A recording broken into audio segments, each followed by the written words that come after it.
This is the Knilly and PB podcast. In this weekly series, we're reading Twilight because I've never read it and PB wants to send me memes. I'm Knilly. I'm PB. And today we're going to talk about chapters 14 to 17. The quick broad strokes of what has happened thus far in this is that we play. So we kind of make it official, right? We what else are we meet the family. We tell dad, and we play baseball, vampire baseball. Did I miss anything important, PB? We meet the family also. And that's it. I think. Yeah, the biggest person that we hear about is Carlisle, their dad, in quotes. Yeah. Big quotes. Although we get honestly, to be completely honest with you, this is about as much as we learn about Esme in the entire series. We really do not talk about her much at all past this, except that she exists and she has feelings. Yeah. And then she truly cares for Edward. Yeah. And his the whole happiness. Yeah. But that's getting a little bit ahead of ourselves because, man, so I wrote my notes down again and PB has read them and PB made a note and I made a note to myself that there's a lot of red flags here, because there's a lot of red flags here, folks.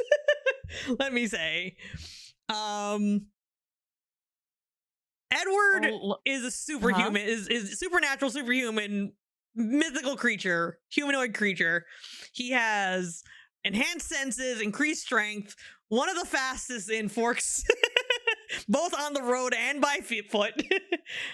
Apparently very good at piano, as we'll find out. He's good at everything, so he's really quiet and really sneaky. And has been creeping on our girl Bella for like ever, pretty much, since like he had like consumed his thoughts from that day of meeting her, and after like hunting for a week and going to Alaska. Like this, like they could kind of confess some more stuff about like they actually say I love you between like the 4 chapters to each other. Like Bella says it in one and he says it in another.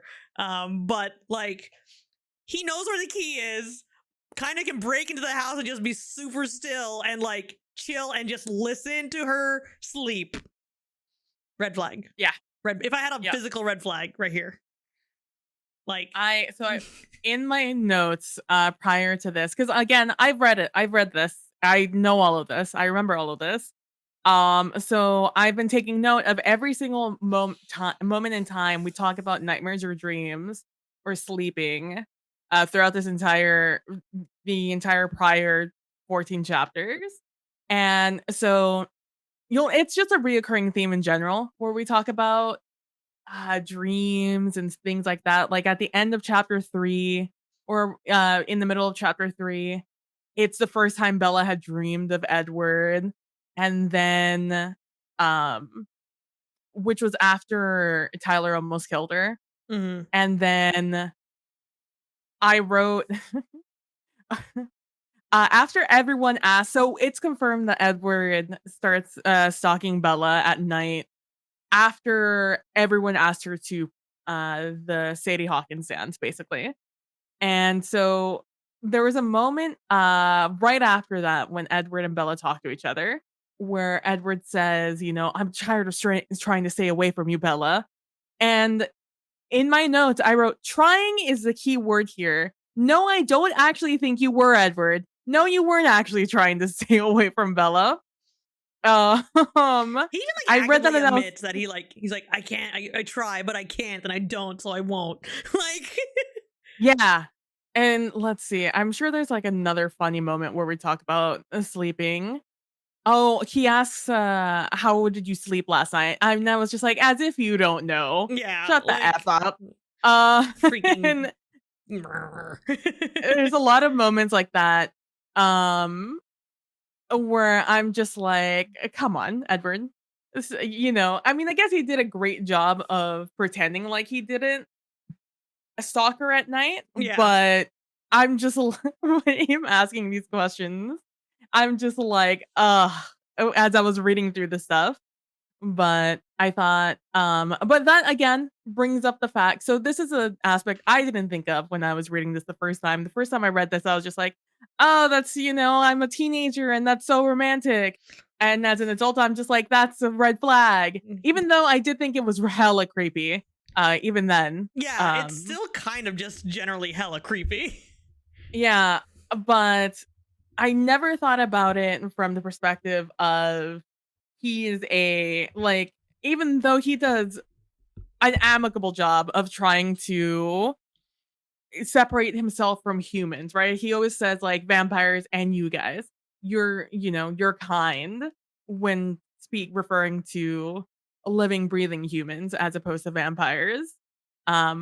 Which as far as I know, can only be converted from humans, which leads me to believe they're still human, just in a different way.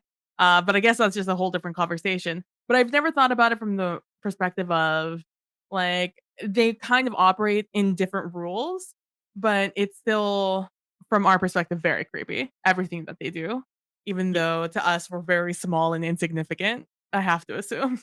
Yeah. And I mean, like, in that theme of like the small and insignificant, there are like other red flags that I will point out as we talk about the rest of these chapters. The constant show of force, but I like it's double-edged sword for me, because one side of me is like, that's really hella red flag that you're like, I could crush you at any time. So why, like, the why are you scared aspect of it, that's just like really like, I still don't like that. Like, do you have to like physically show it and not just explain it, that like, yes, I am like superhumanly strong and I have to be very gentle with you in general, and not like shove her against the Jeep as like like initially you're like, oh, that's hot, but then also like, oh, that's not hot actually. Because then you're like, oh, that's a little like, you're stronger, like, why do you have to show off like that? So like I kind of forgot my train of thought, like that's like some of the like that aspect of like knowing that he knows, and I think she knows too. I guess the other side of that flag is like, yeah, Bella's really freaking dense when it comes to self-preservation, so I kind of get it from that aspect, but at the same time, is it it's also like, is it also him reminding himself though? Because that's his constant existence right now. It's like sure, reminding himself that I am like I cannot give in to anything, anything that I'm thinking of doing, that's true. because I can break her. I need to remind myself that because he hasn't interacted with anyone, as he tells That's us. true. Yeah, Like this is his first like human partner. yeah, it's like anyone, if he has been with anyone, it's been a vampire. Yeah, And the only time he ever interacts with a human is, in that way where he's that close to them, is he doesn't care about, yeah, whether they live or die, because they're probably gonna die at that point. Um, so it could also be a little bit of that, but I agree. yeah. I It just is just think, like chill. yeah, chill, because like, this is not a teenager. He's not a teenager. He knows how he should behave in society. We see he really hams up the politeness when he's introduced to Bella's dad later, like Mhm. adding all the sirs, Chief Swan. He knows decorum. So like, Yeah. I understand that like part of this is like, oh, I can be my true self with you. Well, but like, just cause like I end up like dating someone who is really good using like a gun or something, I don't need them to show off that they know how to use a gun every day. Mhm. Like that's like an extreme example, but like that's like kind of where I'm at. Like, you can just say that. Like, yeah, I know how to, at a certain point, it's just like, yeah, look at these biceps. You look at these. I got these. Like, I don't know. But this is a theme throughout, I imagine, because we're coming up into another quote that PB and I will talk about in a second. Is there anything else on this that you wanted to chat about? Like this whole like being a creeper at night? Um, no, just the fact that it's mentioned several times in chapters Yeah. prior. It's Yeah. just we don't, not explicitly. There's Mhm. even a moment where like he chuckles to himself after the fact or something along those lines after he asks or Bella answers. Oh, I know what I want to say. So obviously Bella has some sort, it's charmed by Edward to probably in a superhuman manner. Um and Bella is just like explicitly says in her mind that she's not creeped out by the fact he was watching her. In fact, she's kind of, Mhm. she likes that. What she didn't like is that he listened in when she was talking in her sleep. And I was just like, Bella, we're focusing on the wrong things right now, babe. Like Yeah. this is not like, how are we here? This is what we mean by like the bar is in the dirt, and somehow you just like are able to dig under. Dig under it. Th- Yeah, like this is literally on the dirt. She's mad that you listen to her in her sleep as opposed to watching her. Yeah. Um, but yeah, um, is do we go into, are they in the bed next? Yeah, this whole thing is like that whole moment where like you have a friend over and like you kind of like, we're gonna just chill in my room, mom and dad, but mom and dad don't know, like dad doesn't know, like, and it's like I like the amount of times like I haven't like experienced that often because my parents are like hard asses and it's usually never just like one other person in my room. Yeah. And it's always doors open, Yeah. but the fact that he could sneak in and the doors closed is just kind of like, oh, this is just like every like horny teenager's like, oh yeah, this is gonna be great. And then I tried to imagine like, yes, he looks young. They enrolled in high school because they look so young. But I'm like, dude, you're like 170. You're like 100 something or other. I forget the year of the Spanish flu. 7. Yeah, like 100. He's 107. 107. So here's the thing, and I have to bring this up because you've talked about it a few times. So Stephanie has said, I don't know if it's ever mentioned explicitly in the books, but Stephanie Meyer, the author of the book, has said that the moment you turn, that is developmentally where you stop. So Edward, despite being 107, and knowing a lot better, his brain is still 17. He has not developed a better prefrontal cortex. So he effectively is still a 17-year-old boy. He just has been alive for 107 years. So he will never be more responsible. No, he will always be 107. He will be the worst range of being a man. Yes. He will never be a Carlisle. Carlisle is only 20 something. Yeah, I mean, yeah, he's like ended up being like 25, I guess. Esme, I guess, is the oldest. Yeah, I think so. I think so. Based on like some of the events that they talk about, because she was a mom, we find out. So she I mean, I guess if we're thinking of like Stephanie Meyer's perspective, maybe she was a young mom at like 21, but like it's like, so yeah, all of them are developmentally the age they return. So that is something to keep in mind as we go forward. With that partially explains Alice's eccentricity. But like at the same time, I get that it's also just she's eccentric because she can see the future, or like kind of see something in the future. Yeah, it's not necessarily what will become, what will happen, but I'm just that fact is new to me, and I'm just kind of like, I would not want to be with someone who will never continue to develop the prefrontal cortex. Like, I mean, I can't. You don't think that way when you're a teenager, though. No, because you also have underdeveloped prefrontal cortex. Granted. Exactly. Granted. Bella's will mature first. Bella's is earlier to mature. So if we're talking like actual like some biology stuff, since they say like those like in studies like women and females in theory, like if we're continuing with the gender dichotomy of our gender binary, tend to have a more mature prefrontal cortex sooner. But that being said, me looking at this as an adult, ew. Me as a teen, I would not have learned that fact anyway, and probably would still be a little weird, but also like, oh my god, the boy's in my room. Like, you're just a teenager being a teenager. Like, you're not thinking ahead. Yeah. No one, when they're that young, everyone thinks that they're thinking ahead. You're not thinking ahead. You don't know what to think for ahead. You have to Yeah. leave your experience and think of ahead. Yeah. But yeah, so like, because we brought it up a couple of times, I will now mention it now that we know how old everyone is. Developmentally, they do not advance. They are the same. It's why some of our characters are a little upsetty spaghetti about the fact that they are, you know, vampires. Yeah. Vampires, yeah. That's interesting because like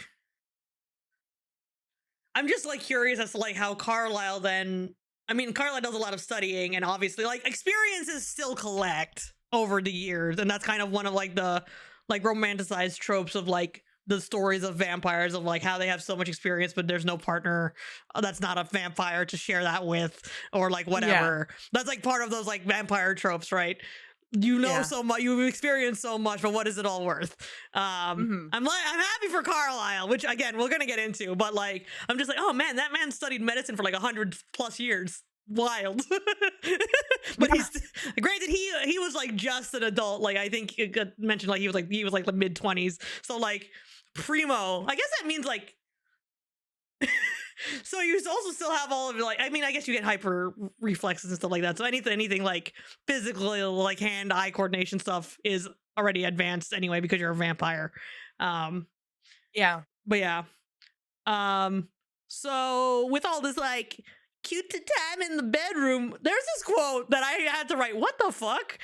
I don't know where's my full quote here, but I have here written, lips touch the hollow beneath my ear, because he's like being all like cutesy face up against her and all that stuff. Like, who?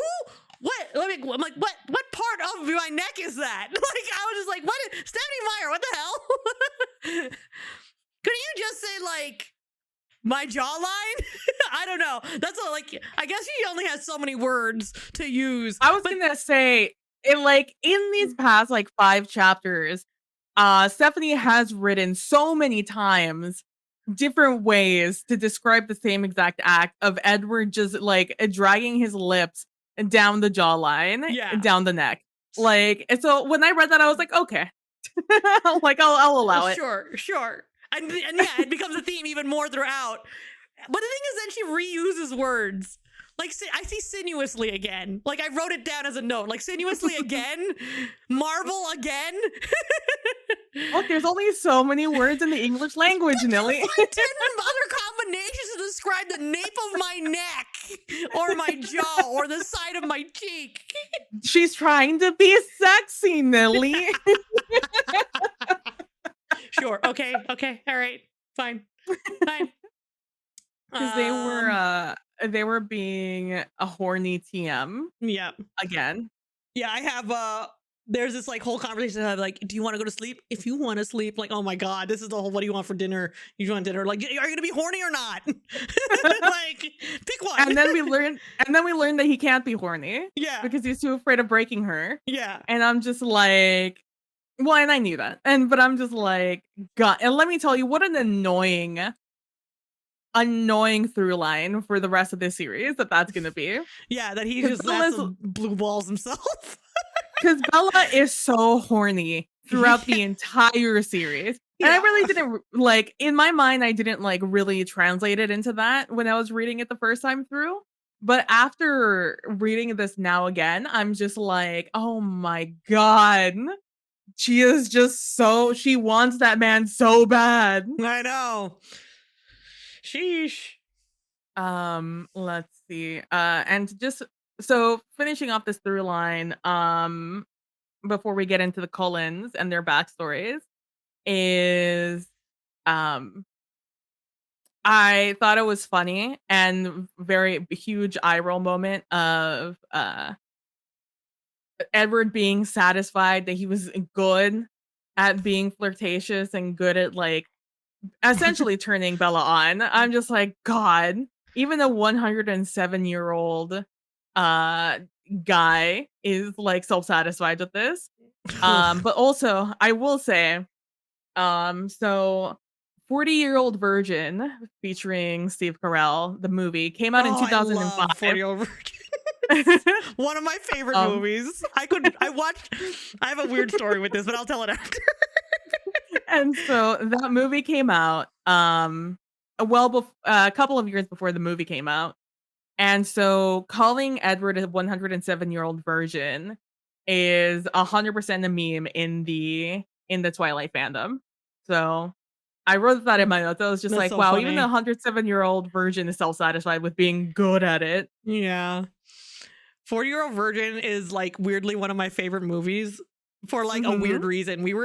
I was like at my family's in the Philippines, and my cousin brought a laptop and want to watch movies, and we asked our cousins to bring DVDs, but because of like distribution codecs and like stuff like that, we couldn't Yeah. watch a lot of DVDs from the Philippines on our American laptop. There was one Yeah. movie that worked. It was 40-Year-Old Virgin. You know how many freaking times I watched that movie? I used to be able to quote that entire movie. Oh my god. I Yeah. can't believe And I 40 shout out to quoted my favorite 40-year-old virgin. quote. Wait, I'm sorry. I said shout out to 40-year-old I virgin. know.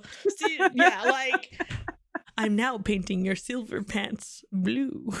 I make that joke with Alex all the time because he paints minis. Oh my god. I on the extreme other side of it, I've never watched the movie before. It's a fun movie. I don't know. I mean, it kind of ages well. It doesn't age great, but it's not like a bad, like, it was not really an incredibly problematic movie. It's problematic because it's like dudes doing dude things, right? Like trying to get their friend laid, right? And that's just a theme throughout life. But there's a cool mom. So like we're here for cool moms, cool single moms. We should watch that movie. We'll do a watch along one night. We'll watch 40-year-old virgin. We'll watch 40-Year-Old Virgin. And Steve Carell is great. So yeah.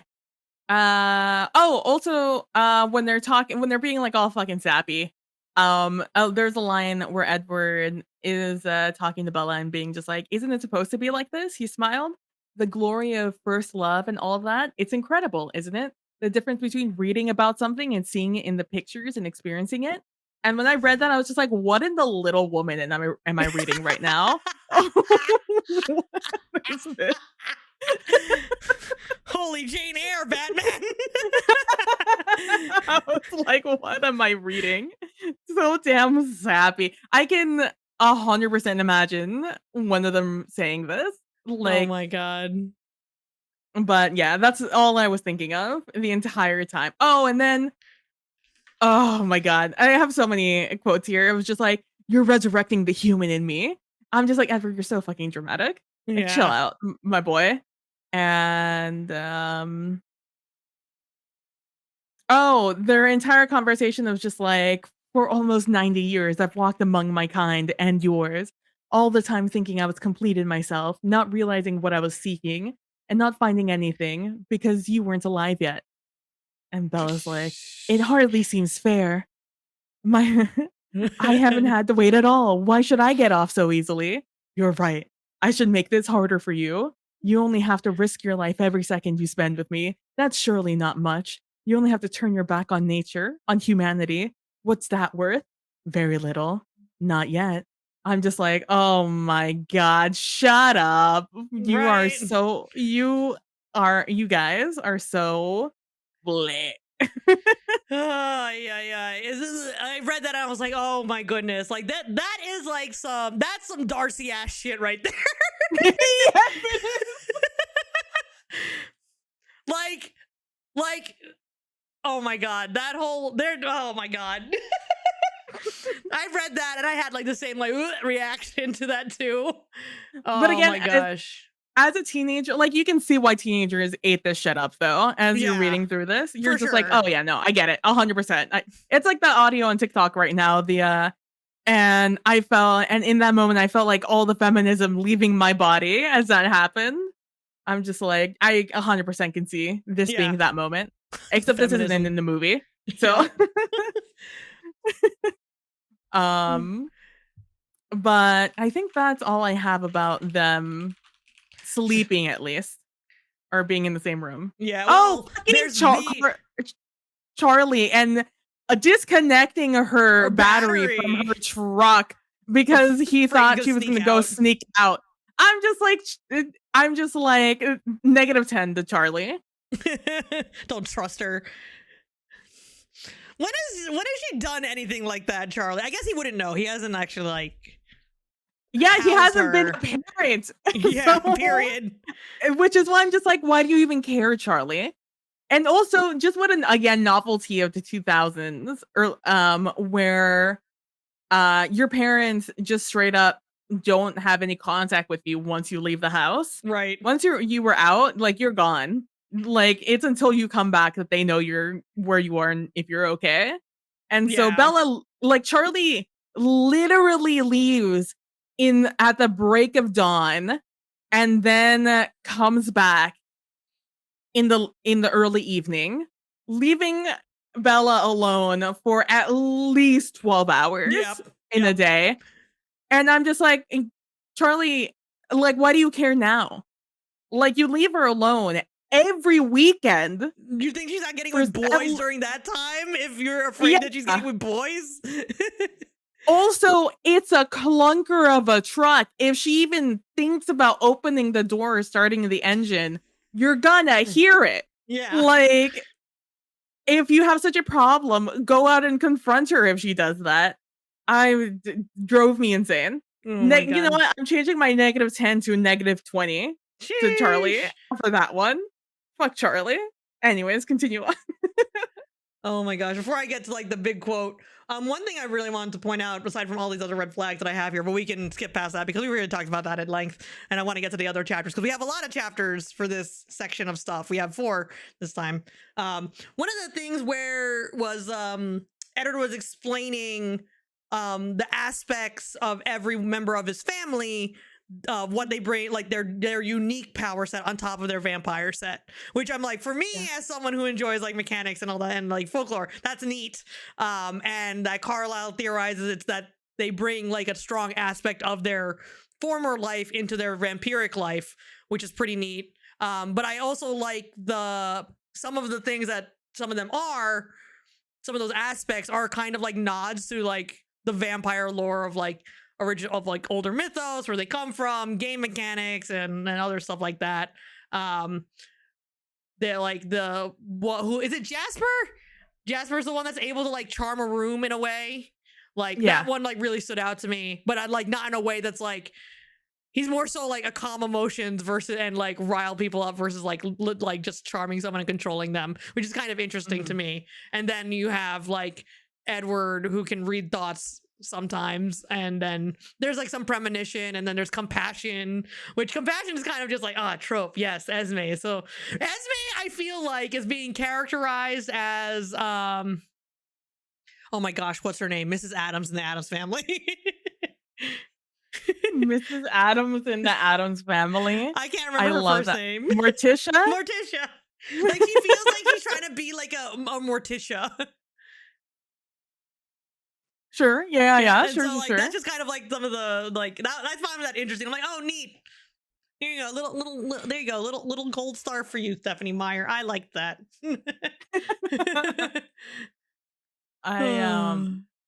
So I obviously remember all of this. Like the most interesting thing about any book, in my mind, is the world building and the interesting stories of characters. Because if I can understand the characterization of a character, then like that does way more to me than a good story. So I remember all of the past of Alice, Emmett, Rosalie, the Cullens, etc. And so and Emmett is strong, and Rosalie so you know, Carlisle has his compassion or whatever. And then Esme has the ability to love passionately. Emmett has his strength. Rosalie has her tenacity or pig-headedness. And Jasper manipulates the emotions of those around him. And obviously Alice can see the future. See a as it weirdly exists at the subjective moment. future. Well, it's like it's affected by because free will still exists Yeah. in this world or in this version of Yeah. what future means. So if somebody makes a different choice than they were intending to, then the future shifts Yeah. and the butterfly effect takes place. Yeah. So then the premonition is changed, and you'll see people try to manipulate that um from Alice's to get around Alice being able to see the future. Mm. Um, and the same thing with Edward, where people try to act differently, so as to not trigger Edward knowing what a plan is. Yeah. Because if no one else knows, then it'll be fine. Yeah. And we see Bella manipulate those two facts a lot throughout the rest of the series. Mm. And we have Emmett, who is very strong, and we have Rosalie, who her tenacity or pigheadedness, again described by Edward. You'll find that Edward and Rosalie have very much that brother sister dynamic Yeah. of where they butt heads a lot. Um, and they're very mean to each other, but like they're also fiercely protective of each other.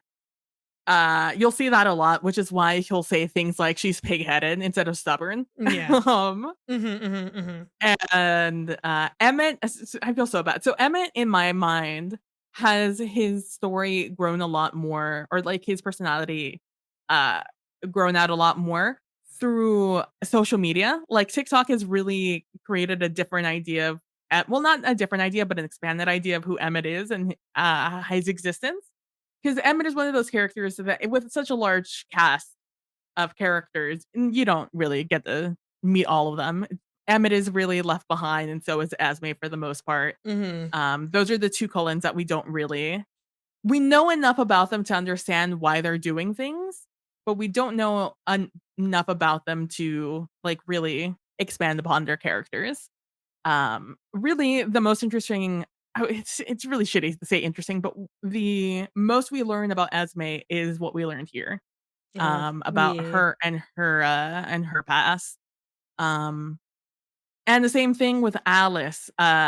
So there is an official short about a lot of these or some of these guys past.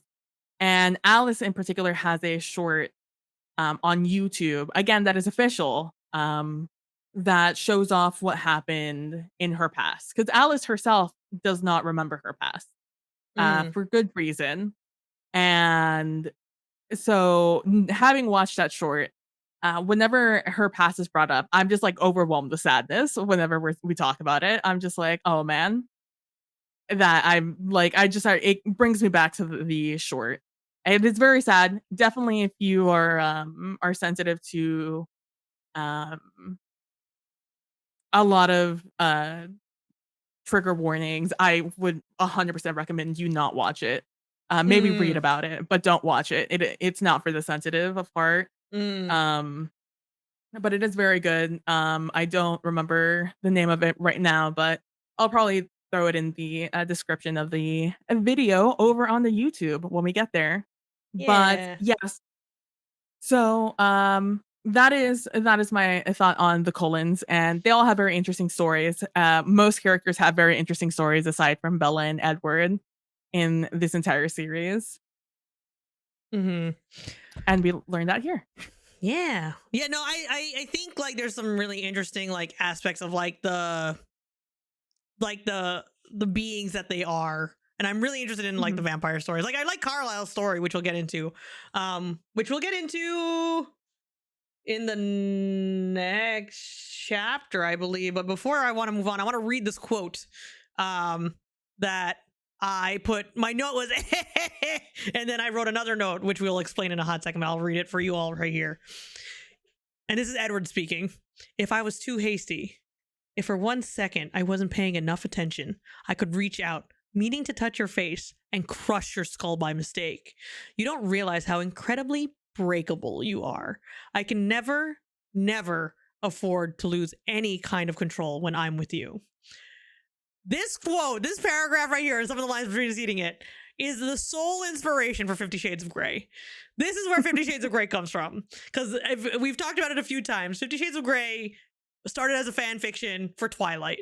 And then it just got spun off into this very bad interpretation of BDSM. But those were the lines. I read that, I'm like, I would have written 50 Shades of Grey, maybe. Like, based on that, yeah, sure. I see it, I guess.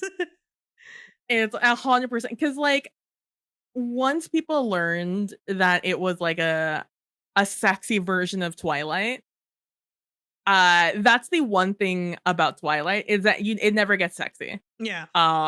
Like, it is just an entire edging series. There is nothing sexy about it. And so the fact that all these people who grew up with Twilight now suddenly had a sexy version of Twilight, that's why people ran to it, even though it's a gross bastardization of what it, what that kind of relationship is supposed to be. Yeah. But yeah, 100%. When I saw the popularity of 50 Shades, I'm like, I get it. Mm-hmm. I don't like it, but I get it. Yeah. It's one of those, like, yeah, I get it, but, like, again, it's to understand the context, like, it's a very poor interpretation and of what BDSM and that kind of relationship, like, is. And it is also, like, an incredibly wide spectrum of, like, what it is. And we're not going to get into that here because I am not an expert. I don't know if you're an expert, but again, we don't need to get into it here. Cool. So next chapter, the next two chapters, I kept checking what chapter we were reading to, because these next three kind of blur into one, because it all takes place at the house pretty much after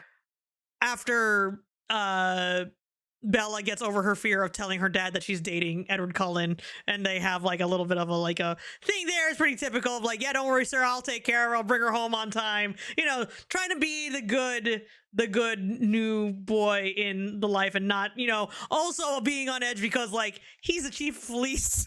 So that's like the kind of typical scenario right there. You can imagine how that exchange went. But also, Edward gets to cheat in that situation. Yep. Because he can read his mind. Yeah. So he could just say whatever Charlie wants to hear. Yeah. He was also listening outside, too, waiting for the cues. Yeah. Oh, yeah, we're going to go to a baseball game. Oh, okay. It's very silly. Yeah.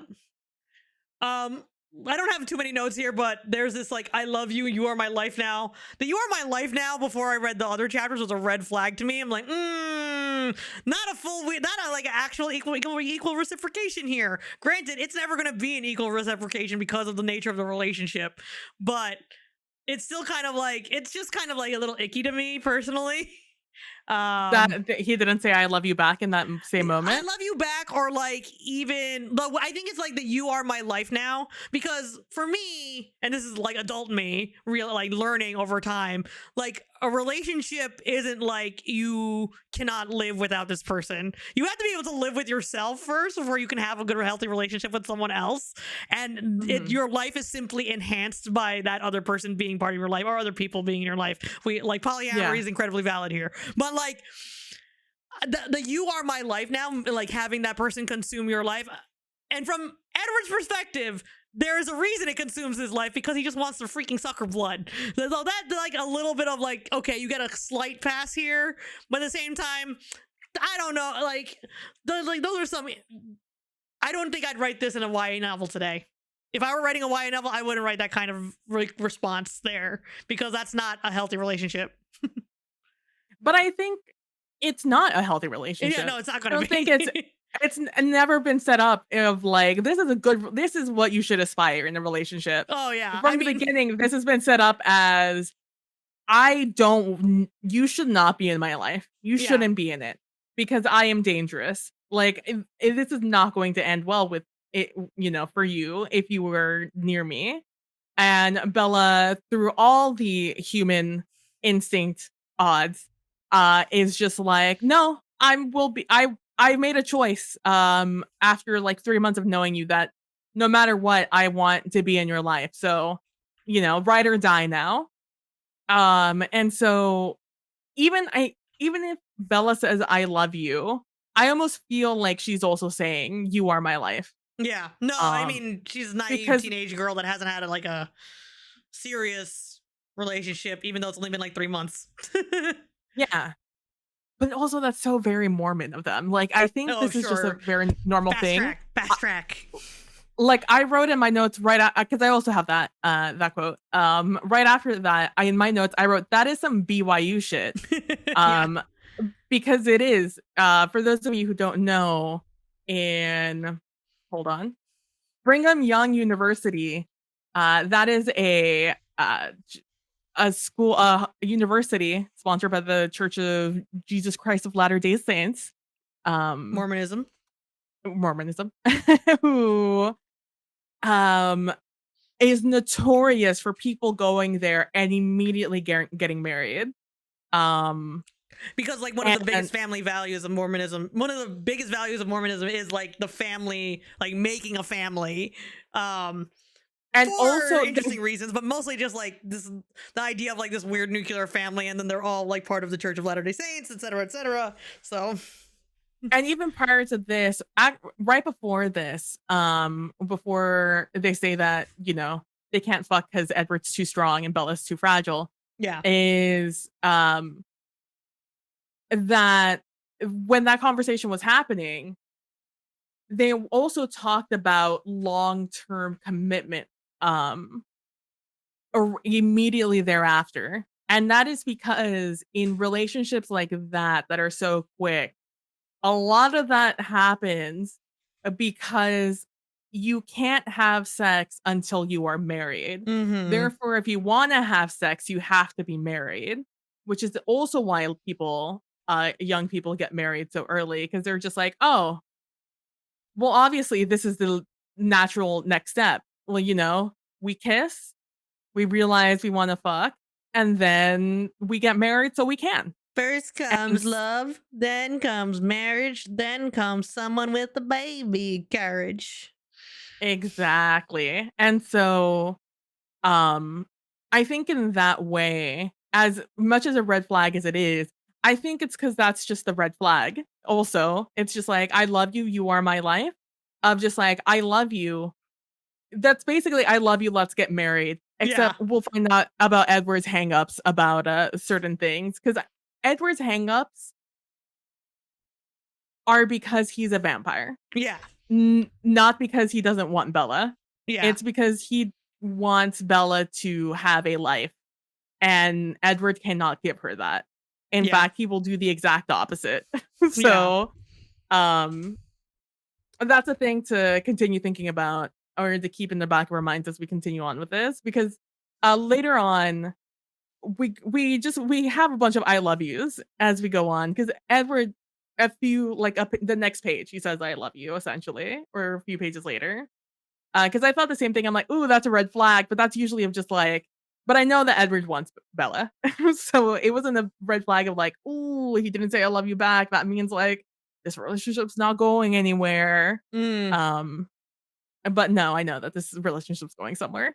And Mm-hmm. then later on, he says I love you. So, Yeah. but yeah, so those are my thoughts there. Also that she passed out because she thinks she forgot to breathe. I Yeah. was like, All Jesus right. Christ, Paula. Right. Right. I mean, I can't with her. Like, and her, she's so like even for a human, she's feels like squishy. Oh my, I wrote right after that. It is simply unbearable to read Bella being such a damsel. I know. Is Oh what I yeah. Okay, wrote. that's what that you hit the nail on the head there. Yeah, I agree. I agree. I think one of my favorite things is that Bella cannot find anything else to harp on Edward about because he's the best at everything that he does. Which is like one of those things that you end up like that's such a way to like tease someone you crush on. Like, what are you not good at? And then blah blah blah. And you just talk about them all the time. That's such a high school Yup. thing to say. One of these 100%. things that he apparently can do is play piano, which is and writes music, not just like can play very well. Because he wrote a song about I forgot the first thing, but another one is about Bella. Surprised me. Yeah. Oh yeah, he wrote a song for Esme, and then he wrote a song for about Bella or whatever Bella made him feel. But I just love that like Esme is like, "Why don't you play? You're so good." And Edward's like, "Ugh, fine." And I'm like, "Oh my god, Edward, I actually feel like I can empathize with you truly here because man, the way my parents would also tell me to play because I could play piano, and I'm like, I don't have anything memorized. What do you expect me to play? I'm not like innately talented musically to just start whipping out some like improvisational jazz. Like, what do you want me to do? I'm 14.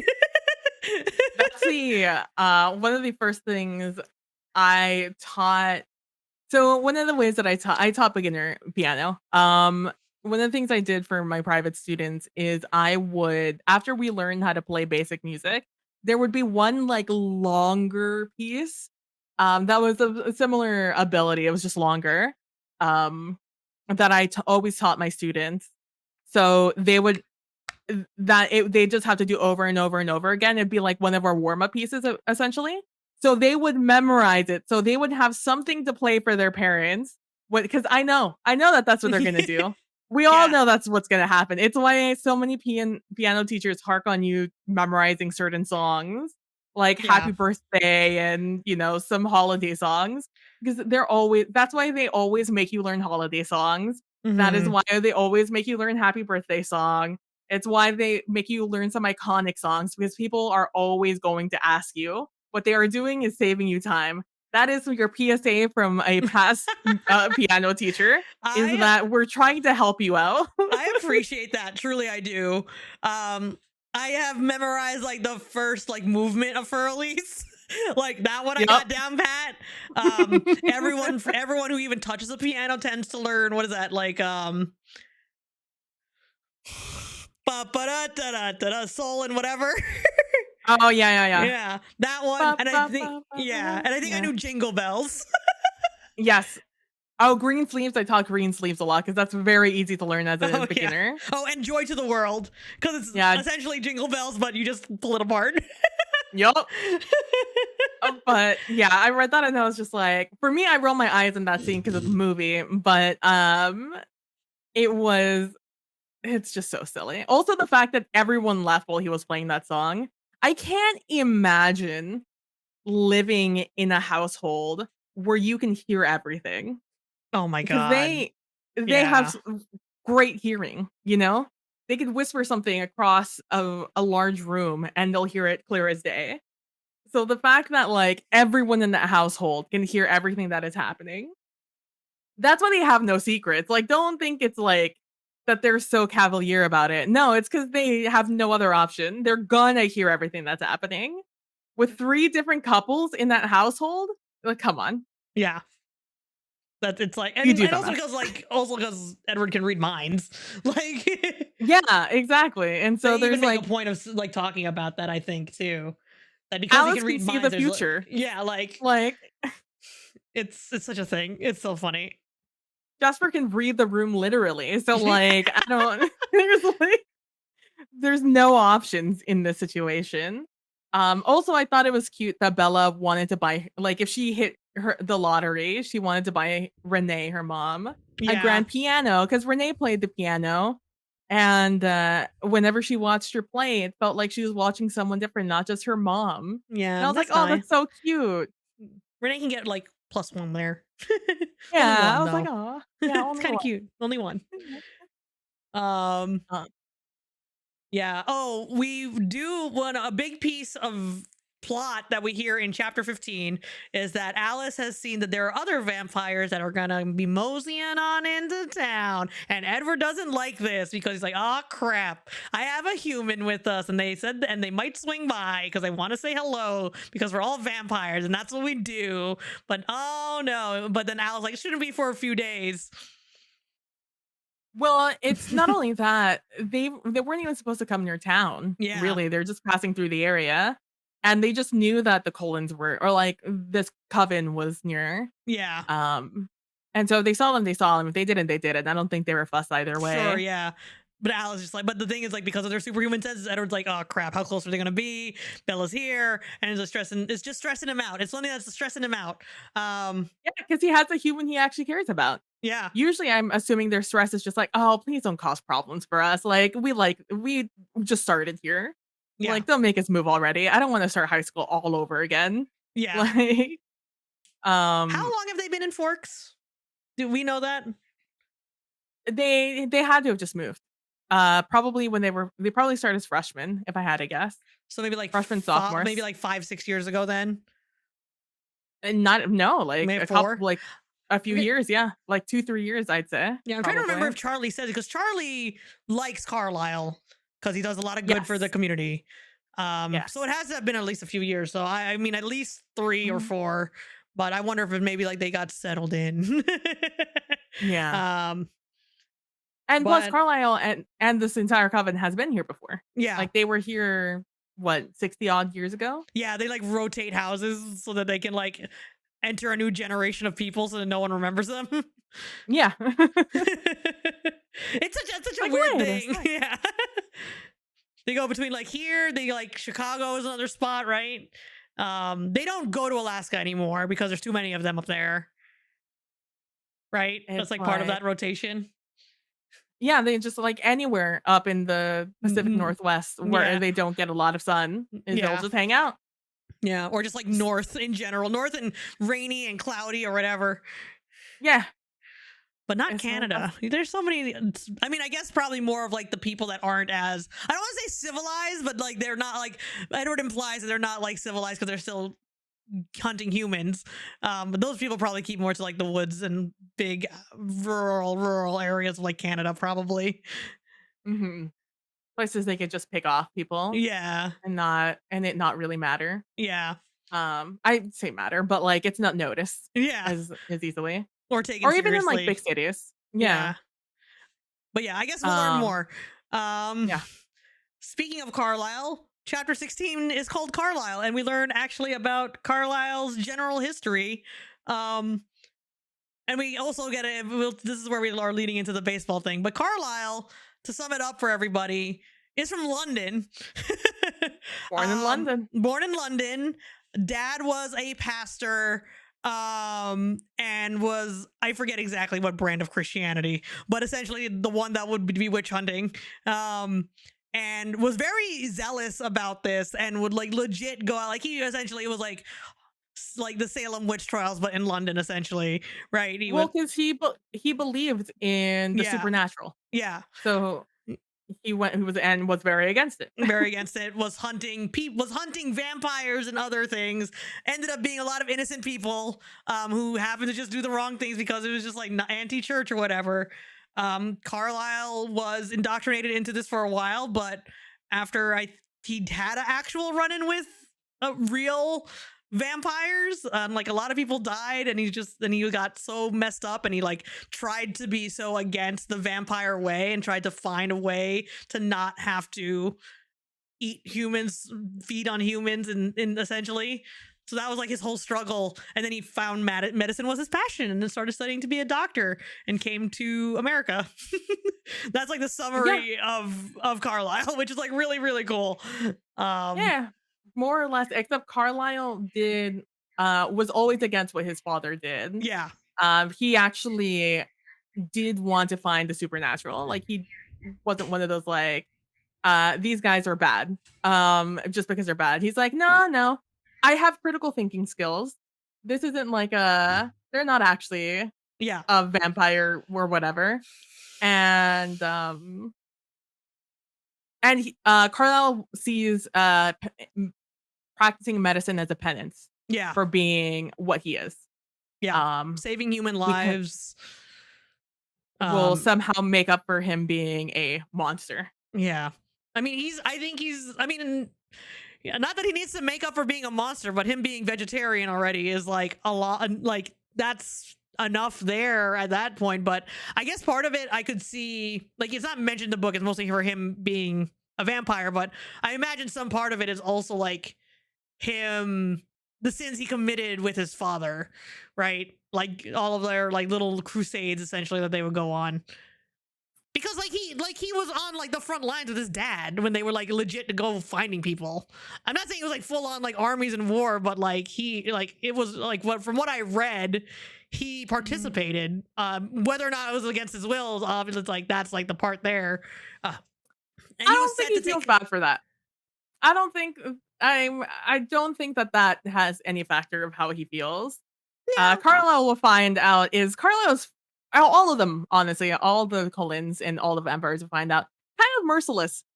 We talk about them having consciences a lot. How the Cullens still have their conscience, and that's why they're vegetarian. Um, but they're all kind of merciless. They all kind of make choices throughout the series that you're just like, Hmm. interesting, Hmm. interesting choice. Maybe Yeah. you're not as good as I thought you were. I mean, yeah. I mean, that's a whole like thing that we're also griping with when it comes to like Edward too, right? Like, Yeah.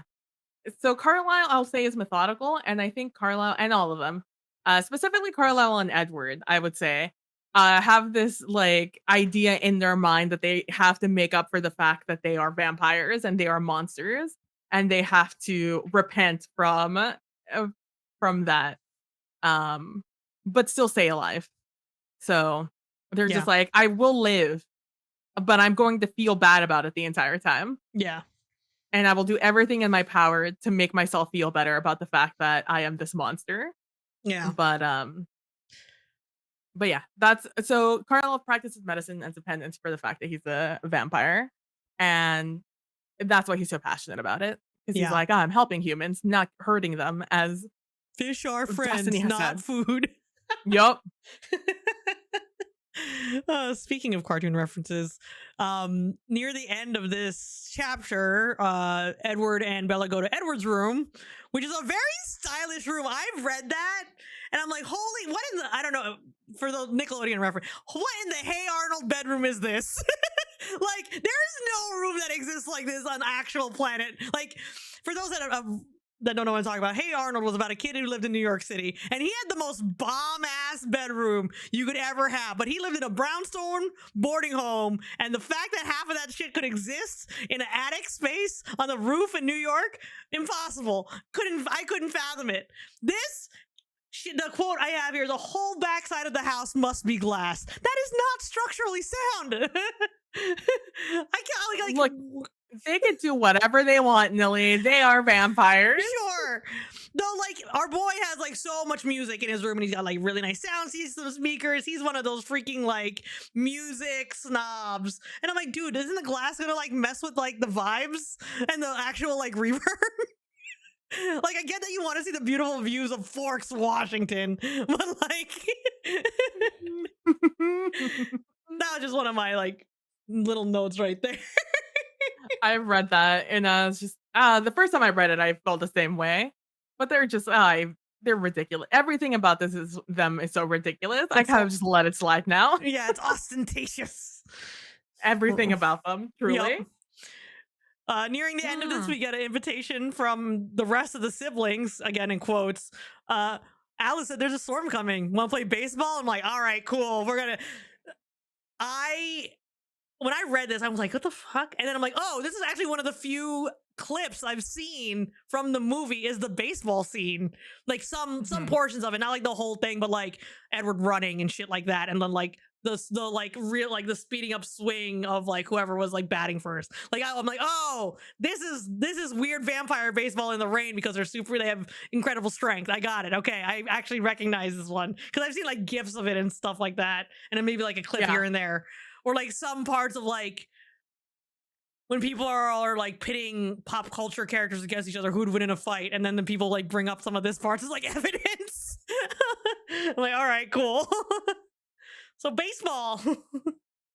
Yeah, they so they have to play it in when it's thundering outside and there's lightning because them hitting the ball sounds like a crack of lightning because they hit it so hard. And it's a very interesting idea. Yeah. And I wonder if it's because it is baseball is one of the few balls that probably people with superhuman strength will not immediately break. Yeah. And you could find ways to make a bat. In fact, I would argue you could probably do it with your own body. You can use your arm as a bat. Yeah. If they really had to.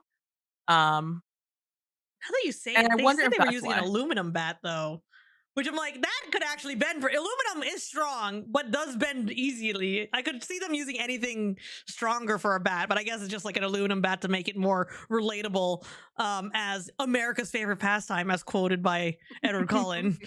Um, this is where we It's get the like, quote, "That's a big Jeep," and it's Jasper's Jeep, which is like a big red Jeep, right? And all that yeah, stuff. And because Edward comes and picks Bella up, And it's an and that's off-roading where Jeep, which is like, I'm like, oh, hell yeah. yeah, my guy. And she's But like, it's I don't know how to buckle. right, but it's Emmett's Yeah. Oh, Emmett's Emmett's, not Jeep. Jasper's. Yeah. Yeah, Emmett's the one who is very strong and also goes against bears. Also, Emmett very much a bro. I just noticed that there is an outtake chapter for this where they talk about Oh, Emmett. So we'll read that for next week. gotcha. It has because we already know. It's just it's in chapter 14, Mind Over Matter, where they Mhm. just talk about his backstory a little bit. But yeah, Emmett is very much a bro. 100% a bro. He is just that jock. He's our himbo. He like we love Emmett because Emmett doesn't have really any story progression except that he's always just like really down. Like even in this as we progress through the baseball scene where they're moving so fast that Bella has no idea what's happening, but to be fair, she wouldn't know what was happening even if there was a game happening. I Just know. it's like I doubt she ever really went to any of Bill's games for minor league baseball. It's very So funny because I wrote a note about this. She goes, "Was that a strike?" Now you could interpret it as she couldn't see it because it got caught so fast, but also, Bella, it's America's pastime. Do you not even pay attention in the not physical parts of gym when you're talking about baseball? Also, your mom's boyfriend plays baseball, and you must have watched some baseball. Like, come on. 3 strikes you're out is like also a freaking idiom in the English language. How do you not? Ah. look, Bella doesn't like Bella's not about that life, okay? Bella's only cared about the sun and cacti. That's all she cares about. The sun, cacti, and now Edward Cullen. Yeah, the three pillars of Bella. Yep.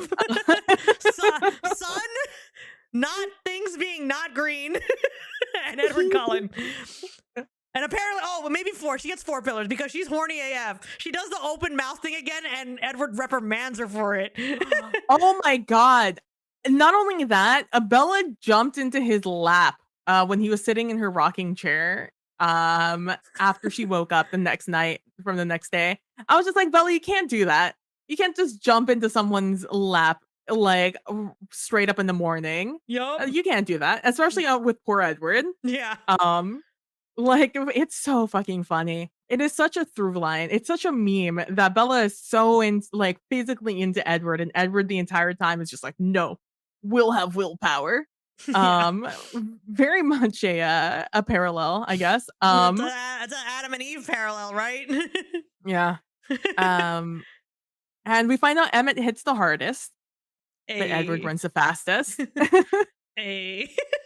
And Rosalie very good at catching, actually. Although Yeah. they never like say it explicitly Yeah. in the same way of Emmett and Edward. Yeah. Um, Esme is refereeing because she wants to keep everybody honest because they can get Yup. into heated arguments, which I get.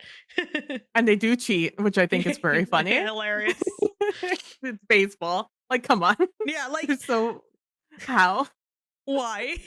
Like, pick a different sport if you're gonna cheat. I would love to just see them. Could you imagine them playing like basketball and them just flopping and freaking like, oh, my ankles. Like, you can't hurt your ankle. You're a vampire, guy. Like, what do you mean I pushed you? Like, I wasn't anywhere near you. Like, how could you see him?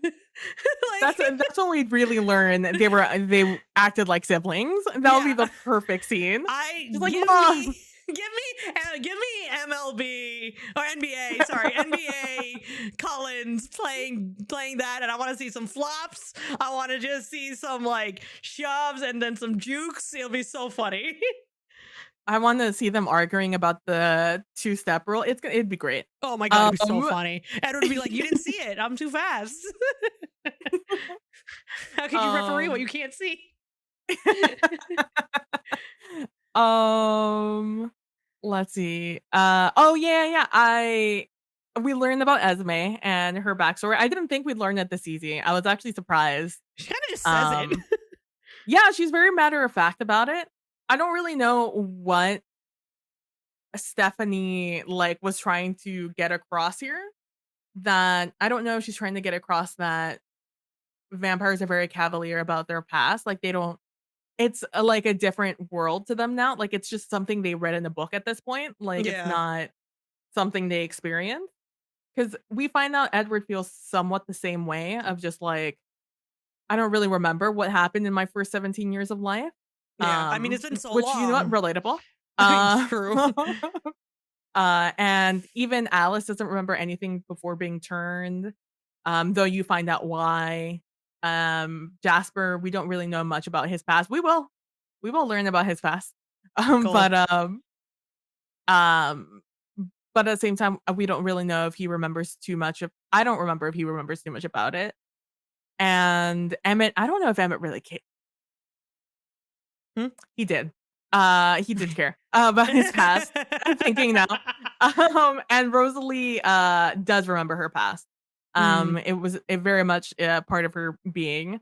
So I don't know if this is just Esme being just like, oh yeah, this is just a thing that happened to me. She's yeah, maybe. I mean, she had a long time to think about it and get over it, I guess. But also, like, Yeah. dang.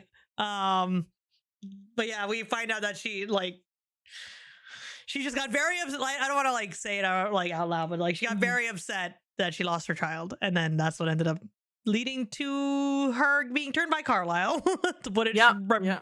promptly and briefly. You know what I forgot to write down and mention, talk about? Freaking Billy and Jacob coming by. Oh yeah, I was gonna go back to it. There's a few knows. thing I want to hit about it. He knows. He knows.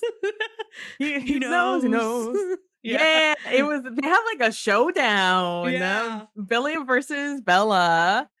You know what? Very Kudos funny. to Bella. She like kind of held her own pretty well there. There's a couple of like slippy points, but like, you know, as standing up to the man as old as your dad and being like, it's my business. I mean, like, yeah, it is your business. Granted, I also get it from Billy's perspective. He knows you're in cahoots with a vampire. Yeah. And like, even if you know you're directly opposed to these vampires, like also, you're just trying to protect your good friend's daughter about this shit. Exactly. Also, the fact that Bella didn't spill the beans about Jacob telling her about this story. Yeah, no. She's a She real totally one. spun that. Yeah, she totally spun that. Like it could have been. It's extremely plausible that Edward could have talked about it instead. Because then there was no breaking of the treaty if Edward talked about it, or the Cullens did. So I was just like, damn. I also wrote it was extremely human. What a human option that immediately thereafter, to like get her mind off of the confrontation, she goes and like tries on outfits for what she's gonna wear for to the baseball game. I was like, oh my god, so cute. The also poor fucking Jacob, man. Oh my It's god.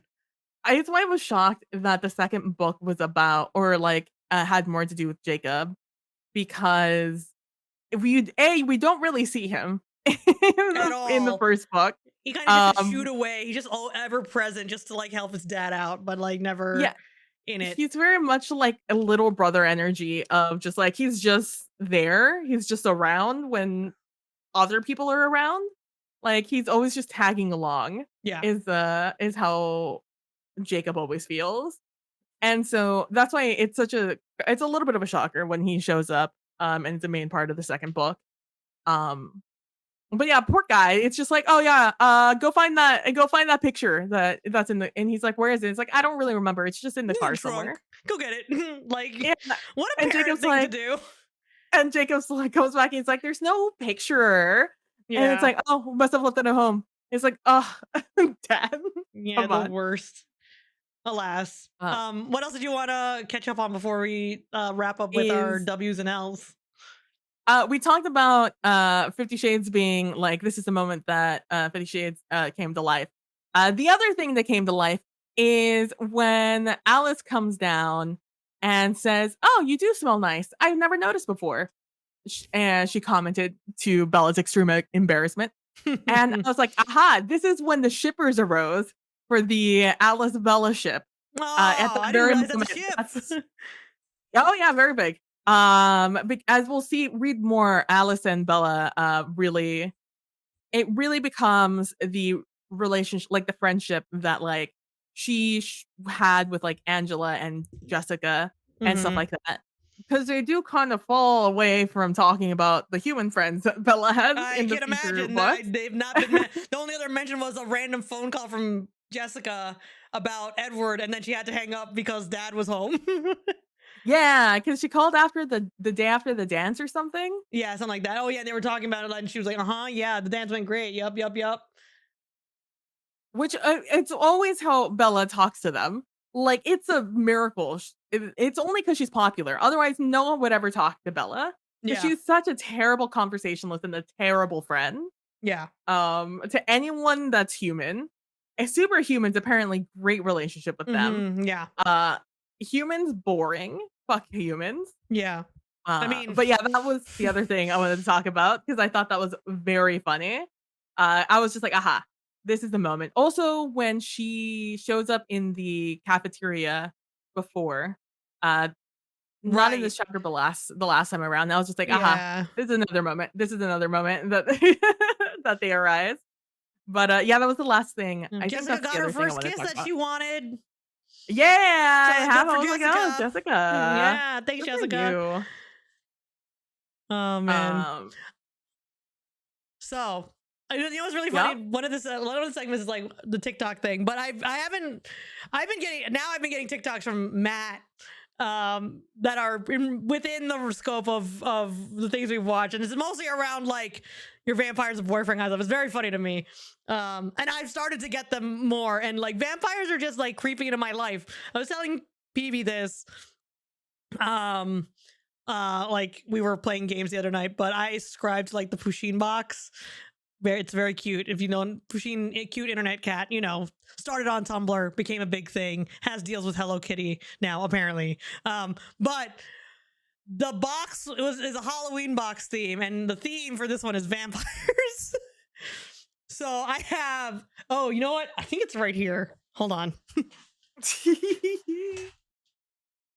Go grabbing the box, grabbing the box, grabbing the box with the Pusheen things. Make sure to go leave a comment on this video, guys. Oh my god. That's so effing cute. It's so cute. Oh my god. It's like a Snuggie and it has bat wings. So I too can well, I guess the Cullens can't turn into bats. That's not in their power set, right? Do they turn to bats? No. They don't turn to bats, No. but I can turn into a bat. I'm the vampire. That's my unique vampire trait. now. Anyway, I'm gonna finish the podcast like this. It's very cute. It's very, very cute. I don't have any of the other stuff, but the vampire Pusheen's very cute. I love it. Yeah. Obsessed. So yeah, vampires are just creeping more and more into my life. It's very weird. Not really. It's like I brought I've created a weird energy here already. So I love it. So as we start getting plot, do you have any theories or any thoughts as to what's gonna happen? I guess with that, we should probably mention that Alice then gives a heads up, like, hey, the vampires are actually interested in our baseball game, and they're gonna come by. And then Edward's like, F. So we're gonna be dealing with that the next chapter, I imagine. Yeah. So that's like our most immediate plot point. I think in terms of what's going to happen, like we're getting really close. So I don't actually know how many total chapters there are, because in our list of chapters, you put like 21 to the end. So I don't know what the end is. I think it's 22. Oh, there's only 2 more. Yeah. So I think a big confrontation will probably be like we're gonna have some altercations with these vampires, and I don't know if that's gonna last more than it might be a whole chapter at the very least, but where to go from here? There has to be a scene where Bella kind of debuts that she's dating Edward at school. First of all, I think we're gonna get a confrontation with Rosalie, because Rosalie is still very icy to Bella.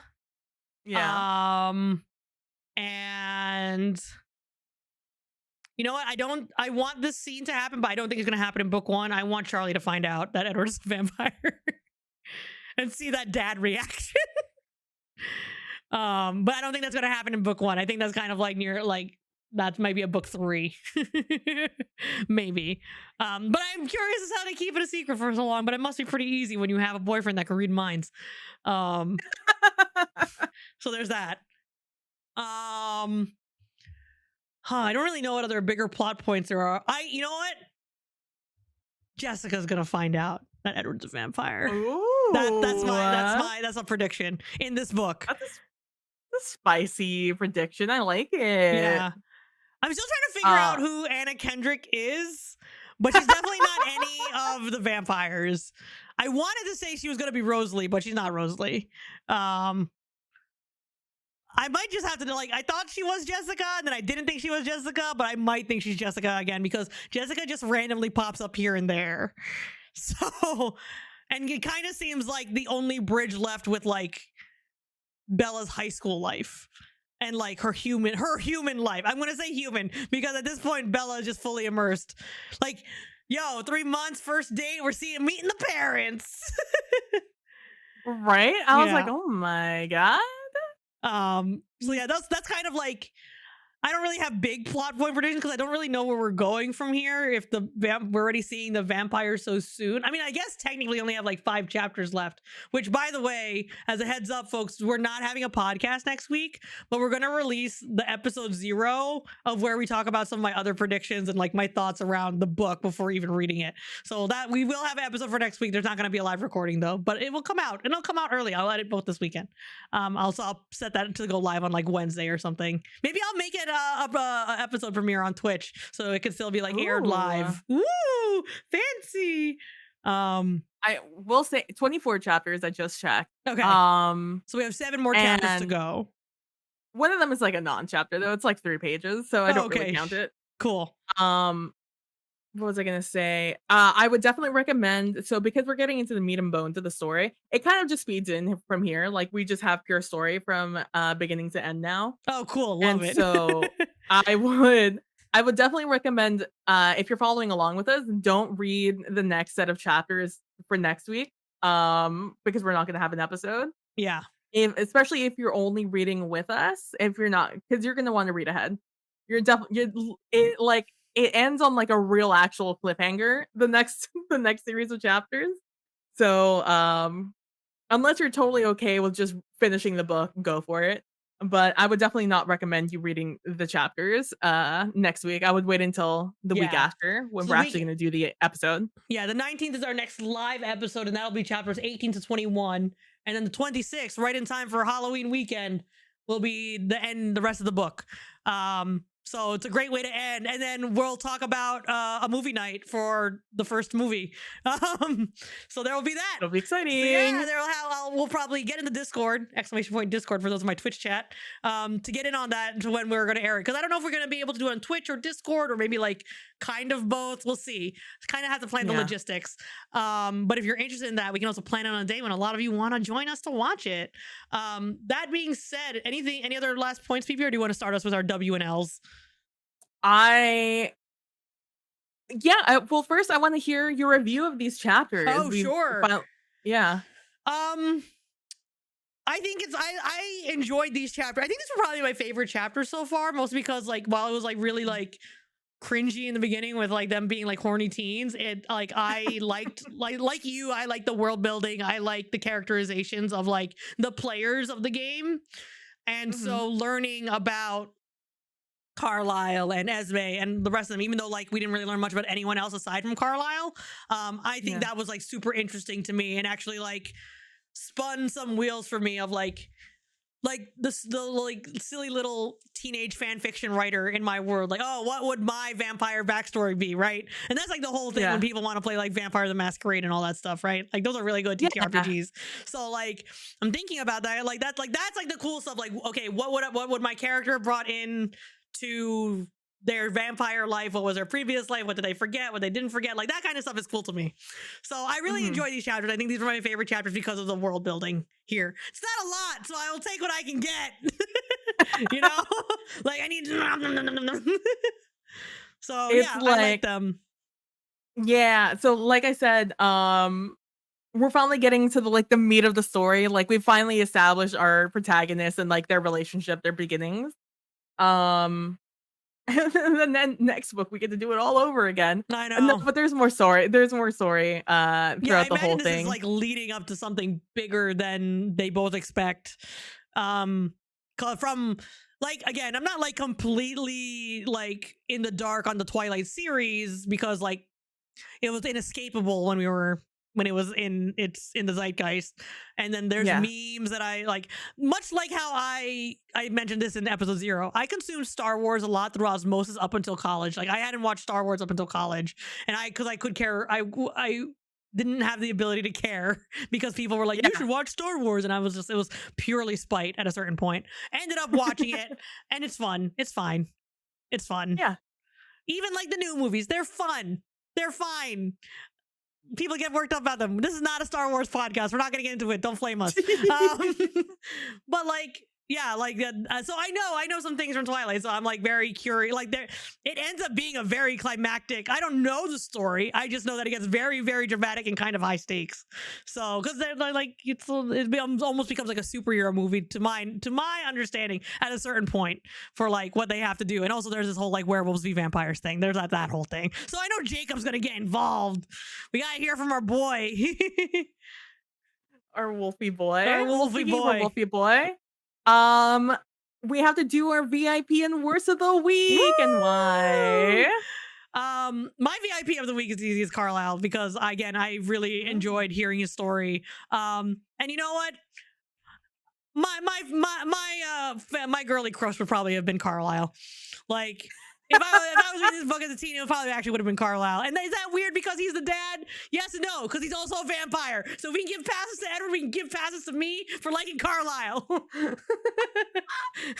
You're like, the daddy, I want him. Yeah. That's the one I want. He's the most developed now that I know. He's an actual man, not a boy. I don't need me a boy. I need me a man. Need a man. My L of the week, Billy. Oh. He tried to post up with Bella, but also like it's not a big L. Like I get where he's coming from to like protect his friend's daughter. But also, like, yeah, that is not your business. But also, like, I get it. You're going to be a dad and tell the dad thing. So, not a huge L. It's like a lowercase L. I also couldn't really think of, like, anything else that was, like, a big L for me. Maybe the glass windows. Yeah. Glass windows are an L. Because they're not good for your sound. Not good for your sound if you have really nice speakers, man. Those are just going to vibrate, you know? Yep. So that's my real L. Glass windows. My VIP is Little Women, and then my worst of the week is something I forgot to mention earlier. It's a tie between the Spanish influenza, because colonizers strike again, and milk and lasagna is what it's tied with. I saw that, I was like, milk and lasagna, both of you guys. I couldn't. I mean, disgusting. I get it. It's like cheese is milk, but also like, why is it spicy lasagna? That's the only way you get a pass. But even then, I don't think our Bella would. But I don't know. That was a weird choice. Weird choice right there. Yep. So those are my top views of my L's of the week. Oh my god. And so with that. Whoops, move that a little too far off. I gotta bring this here because it's not, we're not hiding that I'm reading from a script. I'm reading from a script, everybody. So with that, you can join us on the Knilly Online Discord to discuss the episode or ask questions after the show. Exclamation point Discord in my Twitch chat, or you can find the link in the description. If you're catching this on YouTube, this recording and past episodes can be found on our YouTube channel, Knilly and PB Podcast. New episodes go up on the Friday after the recording. Be sure to subscribe and hit that bell for notifications. We'll be coming to more podcasting platforms soon. You'll also find the since we're skipping next week for a live recording, I'll find a way to premiere it on my Twitch on Wednesday, but that'll also go up probably also on Wednesday next week. So you'll get a quick, if you needed more Knilly and PB podcast, you're gonna get a quick little treat in the middle of episode 0, where I talk about PB essentially interviews me about things I expect and other predictions about the story and stuff like that. And so yeah, it's a fun little episode. It's also not a long one, so should be a good time. Any other last words, PB? We'll be back on the 19th of October, reading chapters 18 through 21. So if you want to follow along, make sure to come back on the 19th for that. But also watch episode 0, because that was a lot of fun to record. Yeah, it was a while ago, but like I honestly, when I'm editing it, I'm gonna remember to write down my predictions and see how many like I've gotten right throughout these past episodes, or like any of the other things. I know one of them we mentioned, which is like where it took place, which I was very wrong about.